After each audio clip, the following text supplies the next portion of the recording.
start with a brief story I hear from my gurus from childhood. I lived in India for many years. So this is one of the stories I would hear from my teacher there in India. He said once there was a guru with 2 young disciples living in an ashram, and he had been teaching them for many months. And so one day he called them and said, I'm giving you a test, an assignment. And he said, here's 1 rupee. So that means about $1. And he said, I have 2 rooms, and each of you has the assignment to fill this room up, however you like, with this 1 rupee by tonight. So this was the morning assignment. They both went on their own ways. In the evening time, the guru came, and he asked the first boy, what have you done? And the boy was sweating, and his cloth was dirty, and he'd been working very hard all day. And he said, Guruji, I've been working very, very hard all day. I didn't know how to do it, but I tried my best. I hope you're pleased. And he opened the door to the room, and a bunch of leaves and garbage and different things started to fall out. And he said, Gurudev, this 1 rupee, what could I buy with it? Thank you. It's only 1 rupee. You can't fill up a whole room with a rupee. So I was trying for hours and hours. I didn't know what to do. So finally I saw someone cleaning the street. And I said, I'll give you this rupee if you help me bring everything you're using to clean up the streets into the room. And the guru said, thank you. Good try.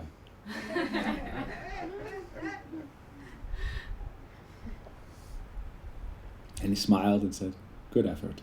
You worked very hard. So then he went to the next boy, and he said, what have you done? And he was clean, no sweat, not exhausted. And he said, oh, Gurudev, I prayed to you very sincerely. I didn't know what to do, but in my heart I prayed to you and said, you have given me this assignment. There must be the power to fulfill it in your words. I believe in you. We say, the divine gives you the power to fulfill the will of the divine if you are surrendered to it. So I prayed to you, and then a light bulb went on. And he opened the door, and then he went to the center of the room. Now this is evening time, dark. He put a candle in the center and lit a match, and the light filled up the room. And the guru said, thank you very much. And then the boy gave back 50 paisa, half the rupee. So it's not a competition. But what I gained from this story, because I've heard it a few times, so sometimes I feel like the boy who's bringing in rubbish. And sometimes I'm trying to surrender to the higher will and figure out what's the candle. Life's not so simple to always be perfect at everything. But I think the effort, the sincere endeavor is important itself. And one thing I've found from my teachers, and I've been in this path since I was born, so my parents are my first teachers in Bhakti. But since I was 10, I got initiation from my guru. So since then, and he asked me to be a monk and serve his cause, his mission. So I've been in this path for a long time. I've always seen a lot of compassion. I was going to say passion. Passion is part of compassion. I have 2 main gurus in my life, and so I see one of them like a mother and one like a father. We call it the Diksha, or the initiating guru, and the Shiksha, or more like the mentor. Who's your guru? So Swami Narayan, Swami Bhaktivedanta Narayan. He's an Indian teacher. He passed in 2010. He's very dear to us. He taught the path of bhakti, devotion and love, especially to Radha and Krishna, who I'd like to speak about a little bit. And then I have a mentor there in India who is one of his main disciples. So, passion is part of compassion, passionate love. I would say the divine passionately loves us, perhaps you could say. And therefore, with that passionate love comes acceptance and the compassion and willingness to let us stumble along our way. I would say for my guru, I'm filling up the room with garbage more often than not. But, something very reassuring that I heard once. This is one from one of my friends and mentors in India. He would say, the divine is so magnanimous, or we could say the guru, which is the medium of the divine, is so magnanimous to us and so compassionate to us that even if our heart is full of a pile of rubbish, he sees Govardhan, which is the sacred hill that Krishna lifted. He sees only good, and I can say that about my life, where I'm at now. I'm the product of the compassion of my teachers, I could say. When we honor everyone saying namaste, that means I see the divine in you. And often in life, we don't necessarily see the divine externally. A lot of times, I help run an ashram, and by that I mean I'm allowed to live there. So we have an ashram in Ellenville, about an hour from here. So they allow me to live there sometimes. They send me traveling more often than not now. We've been there for 5 years. And so to see the divine in each other despite our differences and despite our struggles and, inevitable levels of the I am. I would say our gurus, they're very kind that they accept us at every level of the I am, because they see the light, they see the light. So I don't want to dwell on that too long, but there's a verse of the Gita that comes to mind. And then there's a beautiful short story about Krishna that comes to mind. And then with your permission, I'd like to talk a little bit about Śrī Rādhā, who is very dear to us in our path. A lot of the bhakti tradition focuses on Krishna or Ram or Shiva. Those are the general, or Durga Mata. But for us, Radha is a special focus, the sacred, what we understand as she is the source of bhakti, devotion and love. So Krishna, he's on the battlefield with Arjuna, and Arjuna has given up the fight. He's put down his bow and arrows and said, I cannot do this. He doesn't see the purpose of it. He's confused about the morality of it. He thinks it's actually immoral. And from his perspective, he's right. But Krishna guides him to a higher understanding, something divine. But he just doesn't talk to him about fighting or not fighting. It's not like just Hamlet's dilemma, to do or not to do, to be or not to be. He talks to him about the spirit, and the eternal spirit, the big I am. And so he gives a very broad view of things. And there's a famous verse where he says that never is there a time when I did not exist, nor you, nor all these people assembled here. We are eternal. And he speaks about this for many verses in the beginning of his conversation. And in a way he says, what's going to happen is going to happen. He even says, whether you fight or don't fight, whatever's going to happen is going to happen.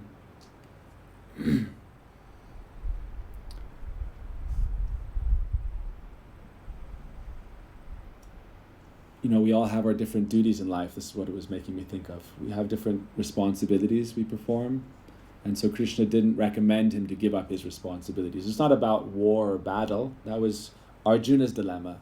But I think for myself, how I feel it is, there's so many things we should do, so many responsibilities, so many dharmas, duties. Sometimes it feels like maybe it's time to just give up all those duties and go into the forest and meditate. So we have these ashrams to help facilitate that highest calling. But what happens so for me, my guru asked me to be a monk, and I've been in that lifestyle since I was quite young. I lived in India since I was 18, and leading up to that I was preparing, you could say. So you kind of leave the world, so to say. Arjuna left the battlefield of conflict in life, the rat race, dog-eat-dog world. But what happens when you leave the world? All of a sudden, it's like the world that comes knocking on your door again. Can you manage the ashram? Right? So growing up, I have 5 siblings, 5 sisters. So 5 gurus. My mother and 4 elder sisters were all my gurus growing up, and my father, of course. So wherever we are, we have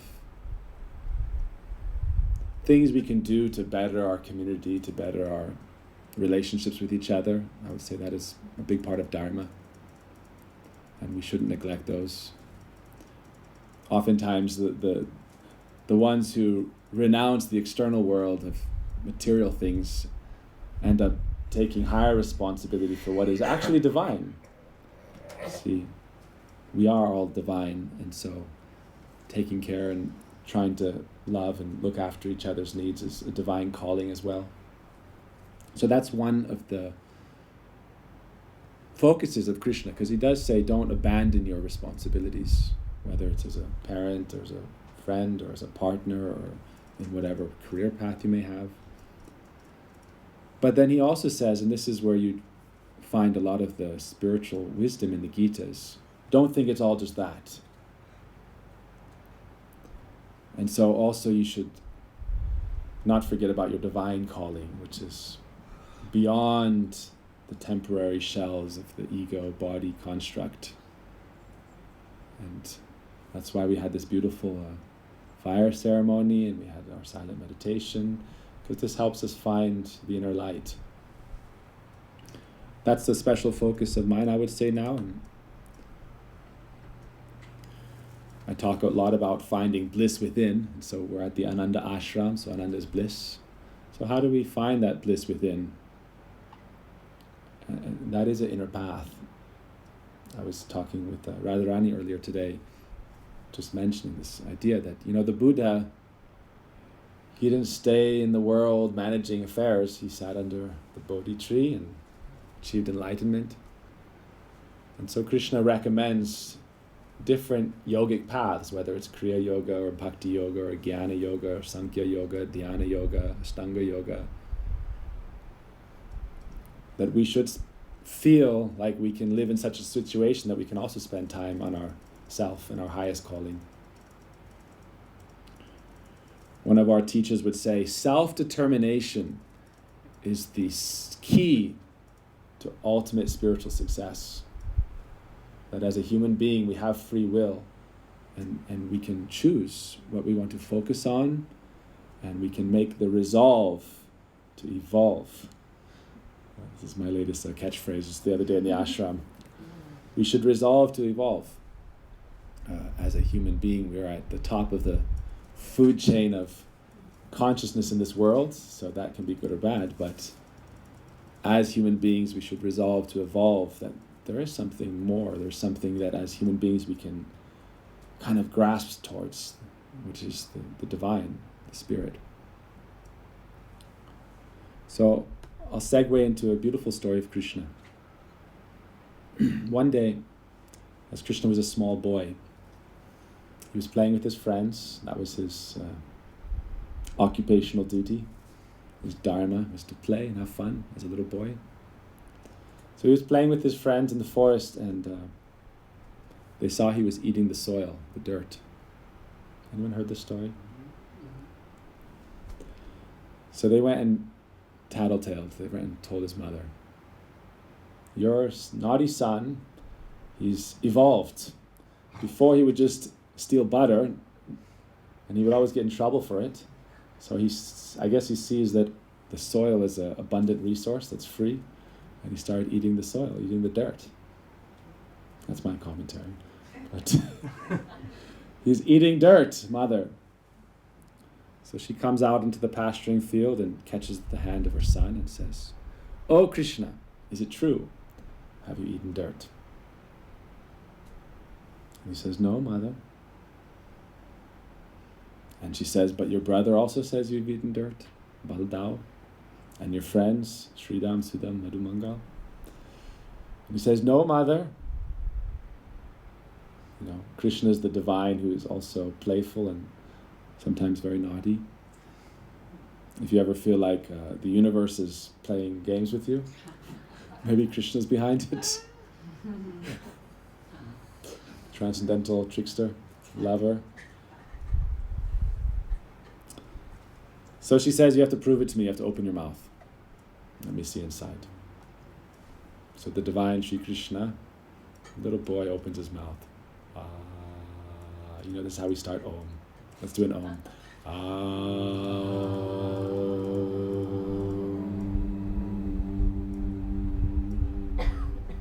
So Krishna says, And as he opens his mouth, his mother looks inside his mouth, and you know what she sees? She sees the entire cosmos. This is the power of the divine to give you transcendental vision. So he says, you want to test me, the divine, to see, have I eaten dirt? He says, it's all present within me. He opens his mouth and she sees the entire cosmic creation, all the planetary systems, all the luminaries, all the stars. And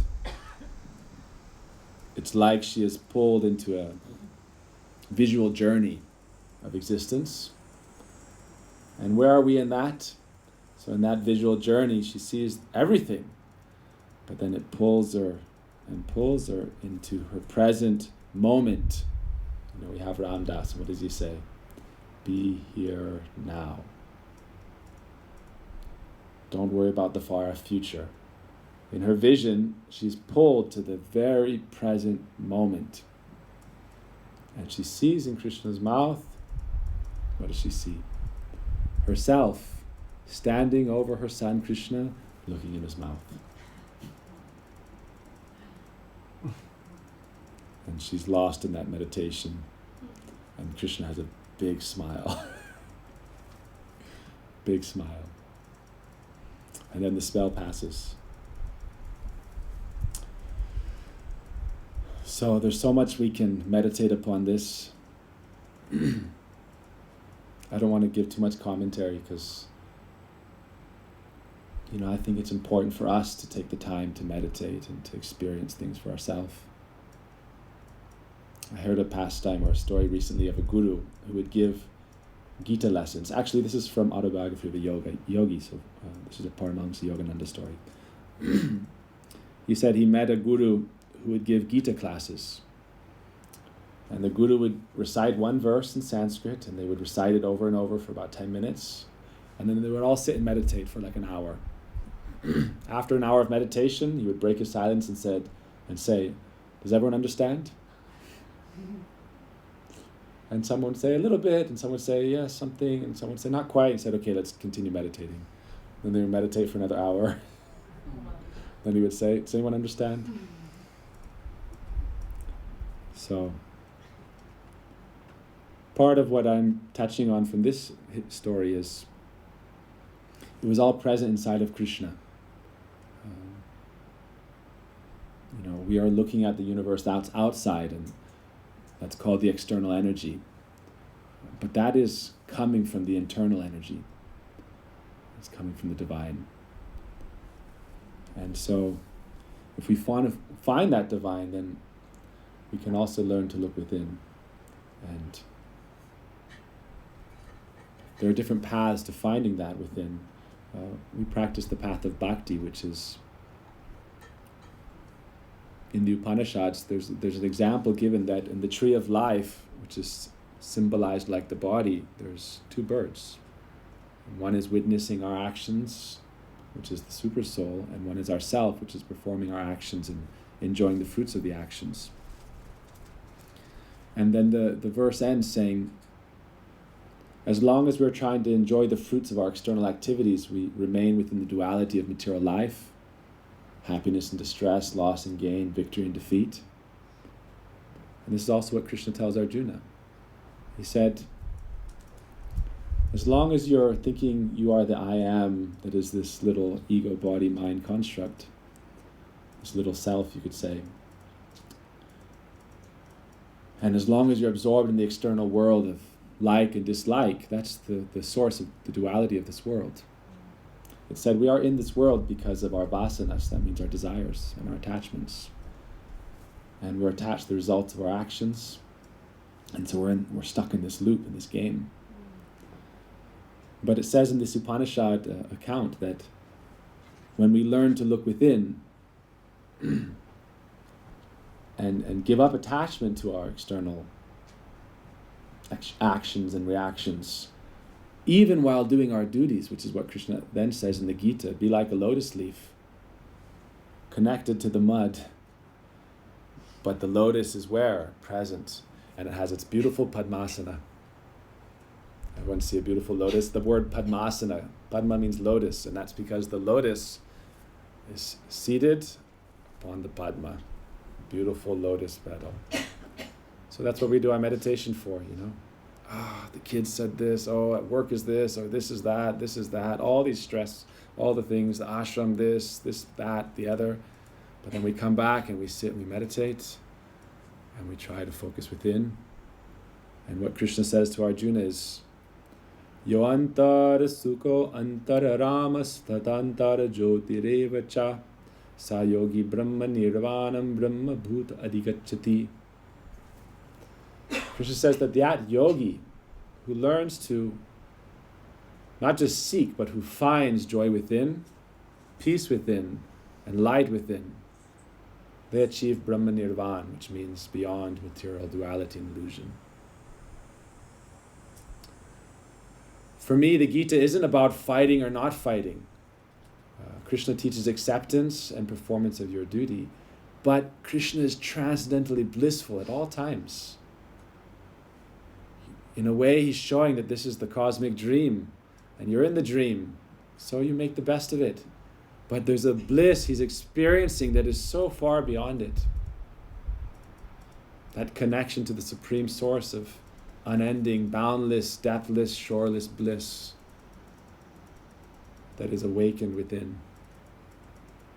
So our path is not just to find that for ourselves, but upon finding it, to encourage others onto that path of discovery. So we pray to Sri Krishna for his blessings.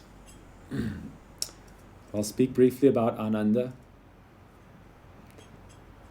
So Krishna, he's known to be the great charmer who charms all souls. That's one of the meanings of his name. Krishna means all attractive. And actually one of his names is Mohan. I had that name from my guru since I was 10, so actually 9. Mohan, to charm, to attract, to capture one in their spell. But there's someone that Krishna himself is charmed by or captured in that person's spell, and that is Śrī Rādhā. And so Śrī Rādhā, the supreme goddess in our conception, is who we ultimately take shelter of and pray to and aspire to serve, actually. There's a verse that says, Krishna attracts the whole world, and yet he is attracted to Śrī Rādhā and bewildered by her beauty and her love and her sweetness. So for us, in our Guru's teachings especially, is to aspire to serve Krishna, but under her shelter. And of the two, actually, we are more attracted to her service and her shelter. That is our speciality in our line. All around the world, you'll see people who worship Krishna or worship Shiva or worship different forms, of Mata, Durga, or Kali in Bengal and other places. But Śrī Rādhā is very mysterious, very hidden. But I'll leave you with one story of Śrī Rādhā, how about, and then we can do a kirtan to conclude. Just to show you her power. It's said in the scripture that God is unconquerable. He's beyond. How can we, the small, conquer the infinite? But it's said by bhakti, the infinite is conquered. By devotion, by love. So one time, Krishna in Vrindavan, he's always boasting of his power, saying, I'm the Almighty, I'm so powerful. I lifted Govardhan, I show the universe in my mouth. Such a big, important person. And he's famous for also, actually we were joking about this the other day, coming from Long Island, upstate. We were joking that Krishna invented toll taxes. Oh, yeah, he did. Krishna invented the toll tax. Right, so I'll tell the story, but anywhere you go, right? Krishna invented taxation. But actually, so one day Krishna, he was in the forest with his friends, and there's a narrow passage where Radha and her friends would go through, and they would take their milk products to sell in the market. And Krishna blocked their pathway with his friends and had sticks, and he said, "You have to give us tax. 10-15% of all your milk and butter and sweets." And they said, "Why?" He said, "Well, we're the local rulers. We rule this land. We take care of it." And they said, "No, you don't. We take care of the land. We plant the flowers. We do everything. And you just trample the gardens and walkways with your cows. Where is it said that you have any title?" And he gave all his arguments, but he was easily defeated. Many arguments. He said, "I'm married to Vrinda, who is the goddess of Vrindavan." And so they called her, and she said, "That's a lie." Bald-faced lie. No parent would marry their daughter to such a rascal as Krishna.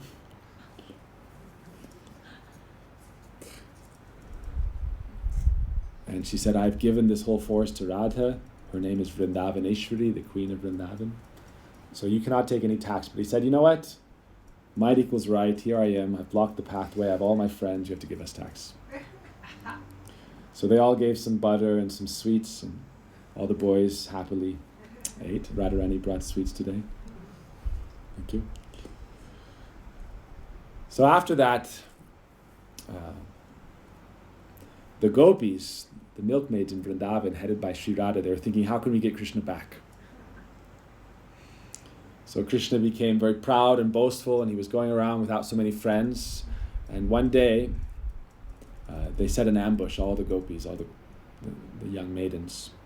And as Krishna was walking through another narrow passageway, they all attacked him. They took all the boys, and they tied their sikas, that means to trees. In Indian culture, we have the sika. People ask you, "What's the sika?" I say, "It's an antenna, you see. It's it's like a radio to God." So, ladies, you have long braids, so as men, we just have a small. Anyhow. So they tied them up, and they boxed their cheeks, and then they dressed Krishna up as a gopi, and put a big pot of yogurt on his head, and then one of the girls named Lalita threw a stone, and broke the pot, and Krishna was bathed in all the yogurt. He said, "Don't mess with us. Don't disturb us." You're dangerous. Dangerous. But everyone was laughing. It was very blissful. It was Ananda. He said Ananda bliss also has a lila, loving pastime. So that's one of the special aspects of Krishna and Radha, that they're the one who appears in the two form of Radha and Krishna, the divine feminine, the divine masculine. They enjoy in their transcendental realm infinite varieties of bliss in loving exchanges. And so for us, we go from the temporary false ego, I am, to the transcendental universal consciousness, I am. And then beyond that, we understand in the bhakti path that the divine also provides the opportunity for personal relationship and personal discovery of bliss in many ways. So, just one final sweet story. Krishna was boasting to everyone he was the most powerful. He defeated so many demons since his childhood. And so the Radha and the gopis got fed up with his boastfulness and said, "All right, we challenge you to a wrestling match. Radha versus Krishna. Wrestling match." This is at a place called Bandirvat, one of the trees where actually Radha and Krishna were married in a Gandharva marriage. That means marriage of pure love. Garlands were exchanged by the creator Brahma, And they were married there. So at that place they also had this wrestling match. So Radha was prepared by her friends, and Krishna was prepared by his friends, and the day of the match it came. And as Krishna was walking to the arena of the wrestling match of divine love, he started to tremble and shake and get a little nervous. He thought, I've defeated so many powerful demons. If you know the stories of Krishna from the Bhagavatam, Putana, Trinavarta, Sakadasura, Agasura, Kaliya, but he has never fought Śrī Rādhā.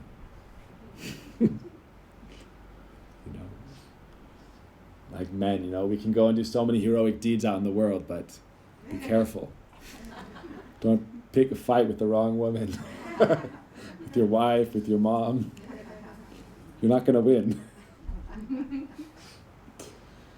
So as he's coming to the arena, he starts to tremble. And there's a beautiful verse. So as he's trembling, his friend, Madhumanga, says, "What's wrong, Krishna? You defeated so many demons. The great serpent demon Kaliya, you lifted Govardhan hill, you defeat Dhenukasura, Agasura, so many demons. What is Śrī Rādhā? She's just a little girl. Why are you afraid?" And he's trembling. So there's a verse. Yasya gadapi vasananchalakelanata dhanyati dhanya pavanena kritartamani yogendra dhurgamagatir madhusudanopi tasya kada rasena kada rasena O Śrī Rādhā. I pray to you, Śrī Rādhā. Why? That it's said that the breeze that touched your cloth and carried the scent of your transcendental form to Krishna, entered into his faculties of sense and caused him to faint. So as Krishna's approaching Radharani for the fight, she's dressed as a wrestler and he's dressed as a wrestler. And she's waiting there for him. And as he's getting closer, step by step, his knees are trembling. It said his peacock feather falls from his crown. His flute falls from his hands. His yellow shawl falls from his shoulders. And he sits down at Radharani's feet. And all her friends began to sing, Radhe Jai Jai Madhava Daite Gokula Taruni Mandala Maite Radhe Jai Jai Madhava Daite Gokula Taruni Mandala Maite. They sing victory, victory to Śrī Rādhā. She is the best of all the beautiful damsels. She's the best of all the goddesses. So, to that Śrī Rādhā we offer pranam. Krishna, who charms the whole world, is charmed by her love. And through her, all her expansions, in our faith, all the expansions of the goddess, whether Lakshmi or Saraswati, Durga, they all come from that original source of divine energy. She is called Swarup Shakti, the internal potency of the Lord.